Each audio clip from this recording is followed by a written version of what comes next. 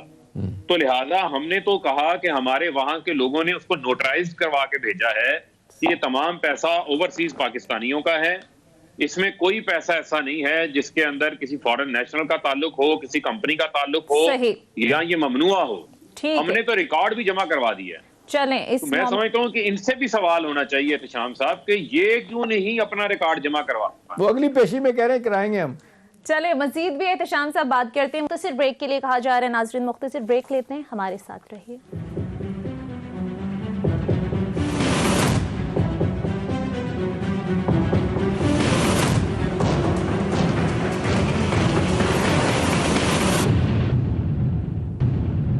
Break کے بعد خوش آمدید. فاروق صاحب میں آپ کی طرف آؤں گی. ابھی یہ جو فارن فنڈنگ کا معاملہ ہے, اگر فرض کر لیتے ہیں کہ اسکروٹنی کمیٹی لکھ کر دے دیتی ہے کہ ممنوع فنڈنگ ثابت ہو گئی ہے پی ٹی آئی کی, تو پھر آپ نہیں سمجھتے کہ مشکلات آپ کے لیے پیدا ہو سکتی ہیں؟ الیکشن کمیشن یہ معاملہ عدالت کو بھی بھیج سکتا ہے. اسی پر تو ظاہر اپوزیشن کا سارا فوکس بھی یہی ہے کہ آرٹیکل 62 کے تحت نااہل بھی ہو سکتے ہیں, صادق اور امین نہیں رہیں گے. تو آپ اسی کو تھوڑا سا اور ایڈ کر لیں.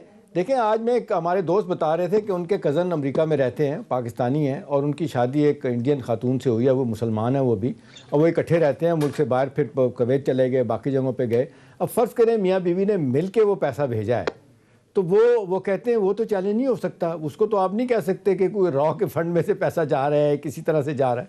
جی دیکھیں بات یہ ہے, میں نے پھر آپ کو یہ کہا کہ یہ صرف اور صرف ایک ایسی بیان کرنے کی کوشش کر رہے ہیں, اس میں حقیقت کے ساتھ جو ہے وہ کسی قسم کا کوئی تعلق نہیں ہے. دیکھیں اور جب بات ہوتی ہے تو پھر ہم بات مفروضوں پہ نہیں کرتے, ہم بات حقائق, فیکٹس اور قانون کے اوپر ہیں. جو بات یہ ہوئی کہ الیکشن کمیشن معاملہ آگے بھیج دے گا. الیکشن کمیشن جو ہے پھر آپ کو کہوں گا ڈیٹرمن اس نے نہیں کرنا کہ فورن ایڈڈ پارٹی کون سی ہے. انہوں نے تو اپنے تک معاملہ دیکھنا ہے کہ ممنوعہ ذرائع شامل ہیں یا نہیں شامل. اگر شامل ہوں گے تو قانون نے راستہ دکھاتا ہے, اگر نہیں شامل ہوں گے تو پھر بھی وہ قانون راستہ دکھاتا ہے. اس کے مطابق جو ہے وہ اپنا فیصلہ کر لیں گے. تو میں یہ سمجھتا ہوں کہ اس وقت تمام پارٹیوں کو الیکشن کمیشن کی اسکروٹنی کمیٹی کے ساتھ تعاون کرنا چاہیے, اپنا اپنا ریکارڈ وہاں پر جمع کروائیں تاکہ اس کا دودھ جو ہے وہ پانی کا پانی ہو. صحیح, ٹھیک ہے. اور جو بڑی بڑی امیدیں پی ڈی ایم لگا کے بیٹھی ہوئی ہے, وہ جو امیدیں جو ہے وہ ان کی ٹوٹ چکی ہیں. صحیح, اچھا ٹھیک ہے. چلیں احتشام صاحب میں آپ کی طرف آؤں گی. جس طرح سے فاروق صاحب بھی بات کریں گے مجھے اجازت دے دیں. جی فاروق صاحب جی, میرا آگے لائیو شو ہے, مجھے اگر آپ اجازت دے دیں. جی ٹھیک ہے. فاروق صاحب میں آپ کی طرف ایک سوال کا جواب ہے, میں تھوڑا سا لے لوں پھر آپ کر دیجیے گا. دیکھیں اب ایک بات تو بار بار آ رہی ہے نا کہ یہ ایک دباؤ بڑھانے کی وہ کوشش کر رہے ہیں. آپ کے خیال میں کچھ لوگوں کا خیال ہے کہ کوئی وقت آ گیا کہ تھوڑا بہت آپ کو ان کو کوئی ریلیف دینا پڑے گا, ورنہ ادروائز یہ مسلسل 2-2.5 سال آپ کے لیے مشکلات پیدا کرتے چلے جائیں گے, اور پروسیس میں جو آپ کارکردگی دکھانا چاہتے ہیں وہ نہیں دکھائیں گے, اور پریس کانفرنسز کے ذریعے آپ ان کو پولیٹیکلی جیسے پرائم منسٹر کہتے ہیں جواب دے, آپ جواب دیتے رہیں گے. صاحب اس کی قیمت کون ادا کرے گا؟ اب آپ دیکھیں نا براڈ شیٹ کے اوپر جو انہوں نے مشرف سے این آر او لیا, اس کی قوم نے $30 ملین قیمت ادا کی ہے. اب تو لوگوں کو سمجھ آ گیا نا, جو یہ کہتے تھے کس نے مانگا این آر او, کون سا این آر او, کہاں کا این آر او. تو شہباز شریف نے $7.3 ملین نیب کو دیے تھے ادیبیہ پیپر مل کیس کی سیٹلمنٹ کے اندر, جو افتخار چودھری نے آگے واپس کروا دی جب ہائی کورٹ کا فیصلہ آ گیا. ٹھیک ہے, انہوں نے اپنے آپ کو این آر او دے دیا, تو قوم نے $30 ملین این آر او کی قیمت ادا کی ہے. اب پھر ان کو این آر او دے دیں. اچھا براڈ شیٹ میں آپ کی موجودگی کا فائدہ اٹھاتے ہوئے انجم ڈار کا ذکر تو ہوا, وہ جس طریقے سے جرمنی کا صدر ہے پی ایم ایل این کا کہ اس نے $25 ملین رشوت دینے کی کوشش کی, ان کو موساوی صاحب کو کیس ہٹا دیں. دوسری طرف شہزاد اکبر پہ اب ڈائریکٹ انگلیاں اٹھنا شروع ہو گئی ہیں کہ جی انہوں نے اپنا کٹ مانگا تھا جا کے. آپ اس کے بارے میں کیا کہیں گے؟ نہیں دیکھیں, اس کے اوپر شہزاد اکبر آلریڈی جنہوں نے یہ بات کی ہے ان کو نوٹسز بھیج چکے ہیں, ان کا کوئی تعلق نہیں ہے. نہ ہم ان سے کانٹریکٹ کرنے والی ہماری حکومت ہے, 2000 میں کانٹریکٹ ہوا, نہ ہماری حکومت میں کانٹریکٹ جو ہے ان کے ساتھ معطل ہوا. ہم نے تو باقاعدہ بلکہ اپیل کی. جب دیکھیں پی ایم ایل این کی حکومت تھی, جب آربیٹریشن کا فیصلہ آیا, جب انہوں نے رقم مقرر کی کہ یہ رقم ادا کرنی ہے, ہم نے تو جو ہے وہ قوم کے پیسے کو بچانے کی کوشش کی. ہم نے کہا کہ یہ جو سرور محل کے اندر انہوں نے سرور لیے ہیں, وہاں پر جو انہوں نے آرام کیے ہیں, جو سعودی عرب گئے تھے, یہ اس این آر او کی لندن جانے کی, سرور محل جدہ میں جانے کی قیمت جو ہے وہ $30 ملین پاکستانیوں نے ادا کی. ہماری کوشش تھی کہ وہ ہمیں قیمت ادا نہ کرنی پڑے. صحیح, ٹھیک ہے. لیکن ظاہری بات ہے وہاں پر عدالت کا ایک فیصلہ آیا ہے, اس فیصلے کو ہمیں پھر انٹرنیشنل قوانین اور اپنے ایگریمنٹس کے مطابق دیکھنا پڑتا ہے. چلیں, بہت بہت شکریہ. وفاقی پارلیمنٹری رہنما تحریک انصاف فاروق حبیب صاحب ہمارے ساتھ موجود تھے. سر, آپ کے وقت کا شکریہ. احتشام صاحب, میں کوئکلی آپ کی طرف آؤں گی. ابھی جس طرح سے بات ہو رہی تھی, ابھی فاروق حبیب صاحب بھی بات کر رہے تھے کہ اب تمام پارٹیوں کو ظاہر تعاون کرنا چاہیے. Peoples Party, Noon League, P T I, تینوں ہی جماعتیں ہم دیکھ رہے ہیں کٹہرے میں کھڑی ہیں. آپ سمجھتے ہیں کہ فیصلہ بہرحال ہو جانا چاہیے تاکہ دودھ کا دودھ, پانی کا پانی ہو جائے؟ بات ہے کہ تینوں پارٹیوں پہ دباؤ آ گیا ہے. اگر کوئی یہ کہے کہ اب جس طریقے سے فاروق صاحب کہہ رہے تھے کہ جی ہم نے تو 40,000 لوگوں کے بارے میں بتا دیا کن لوگوں نے فنڈنگ کی تھی, اب یہ جواب دیں. اب اس پچھلی پیشی میں تو انہوں نے جواب نہیں دیا, اگلی پیشی میں دیں گے کہ نہیں دیں گے. ان کا موقف یہی ہے کہ جی پہلے یہ تلاشی دیں, اس کے بعد ہم دیں گے. تو یہ تو نہیں ہو سکتا. اگر وہ الیکشن کمیشن آپ کو بھی بلا رہا ہے تو آپ جواب دیں, اگر آپ کے ہاتھ صاف ہیں تو دیں. اور دوسری بات یہ کہ یہ جس طرح بات کر رہے ہیں کہ جی میکسیمم کیا ہو سکتا ہے, جی وہ فنڈز کنفسکیٹ ہو جائیں گے, ٹھیک ہے نا, حکومت نہیں جا سکتی. براڈ شیٹ کے معاملے میں مجھے جو ایک بات لگ رہی ہے کہ براڈ شیٹ کا معاملہ بھی دیکھیں, جہاں پہ پی ٹی آئی اس کا کریڈٹ لینے کی کوشش کر رہی ہے, پی ایم ایل نے اپنی کریڈٹ لینے کی کوشش کر رہے ہیں. پروسیس میں آپ دیکھیں وہ جو براڈ شیٹ کمپنی ہے اس کی لیکویڈیشن ہو رہی ہے, اس کے اوپر بھی بہت سارے الزامات ہیں. بہت سارے لوگ آگے ہیں جنہوں نے اپنا حق ماننا شروع کر دیا ہے. مساوی صاحب نے $25 ملین لے کے ان کو بھی کچھ دینے ہوں گے. آگے وہ اپنی گیم بنانے کی کوشش کر رہے ہیں. ایک بات تو طے ہے کہ جتنی جلدی میں یہ کمپنی بنی تھی, بہت ساری چیزیں جو ہے نا وہ لگتا ہے کہ اس میں پروسیس میں خراب ہوئی ہیں. اب آگے چل کے پتہ چلے گا کہ جی معاملات کدھر جاتے ہیں. لیکن ایک بات طے ہے کہ یہ معاملہ 2000 میں ہوا تھا, مشرف صاحب کے زمانے میں ہائر کیا گیا تھا, ان کے زمانے میں تو نہیں کیا گیا تھا. اب وہ سوال جو اٹھائے جا رہے ہیں کہ جی $1 بلین, نواز شریف صاحب کہتے ہیں میرا نہیں ہے, لوگ ان کی طرف اٹھا رہے ہیں کہ جی جدہ سے کیسے گیا تھا, وہاں پہ انگلینڈ گیا تھا, اس کے بارے میں. اب بات یہ ہے کہ ایلیگیشن تو لگ رہے ہیں, ایکوزیشن کاؤنٹر ایکوزیشن تو ہو رہے ہیں. اب یہ کہ سچائی تلاش کرنا ذرا مشکل نظر آ رہا ہے. لیکن احتشام صاحب, یہ جو کمیٹی بنائی ہے حکومت نے, آپ سمجھتے کہ اسے کچھ نکلے گا؟ یہ واقعی دیکھیں کمیٹی سے نکلنا چاہیے. اب دیکھیں 200 لوگوں کے بارے میں جو ڈیٹیل دی گئی تھی کہ جی کس طرح ان لوگوں نے باہر پیسہ لے کے گئے, یہ ہم ایک مدت سے سن رہے ہیں. آپ کو یاد ہے اسحاق ڈار نے بھی $200 ارب کی بات کی تھی, سوئس بینکوں میں پڑا ہوا. اب عین موقع پہ آپ کو آ کے دیکھا آپ نے کہ ان کا اپنا بندہ جو سیکٹری تھا وہ جانا چاہتا تھا, اس کو انہوں نے روک دیا. جا کے وہاں پہ فردر کیس کر کے لے کے آتے, وہ معاملہ رک گیا. تو پھر یہی ہے کہ اشرافیہ اب جا کے ان کو رکوا بھی دیتی ہے اپنے خلاف. تو بات یہ کہ یہ پیسہ اتنی جلدی سے تو باہر سے نہیں آ سکتا. باہر کے ملکوں کے اپنے بھی لاز ایسے ہیں, یہاں پہ وہ بھی سونیا بدیانتی کرتے ہیں, سوئس بینکوں والے بھی اور جتنے ورجن آئی لینڈ والے بھی, اور سارے کے سارے انہیں پتہ ہے انلیگل لوگ پیسہ لے کے آتے ہیں, ان کی اکانومی کو ایک بوسٹ ملتا ہے. لہٰذا اتنی آسانی کے ساتھ نہ تو بتاتے ہیں ویئر اباؤٹس. ہاں یہ جو کمپنیاں براڈ شیٹ ٹائپ کی کمپنیاں یہ اپنا مال بنانے کے لیے کہتی ہیں جی ہم آپ کو بتاتے ہیں کس کے کتنے پیسے ہیں. تو یہ بڑا مشکل اور یہ ٹی ڈی ایس پروسیس ہے, اتنی آسانی کے ساتھ دیکھنا یہ کہ اس سے نکلے گا کیا. ٹھیک ہے, شکریہ احتشام صاحب آپ کے وقت کا. ناظرین, یہ تھا ہمارا آج کا پروگرام کے حوالے سے فیڈ بیک ضرور دیجیے گا. اگلے پروگرام تک اجازت دیجیے, خدا حافظ.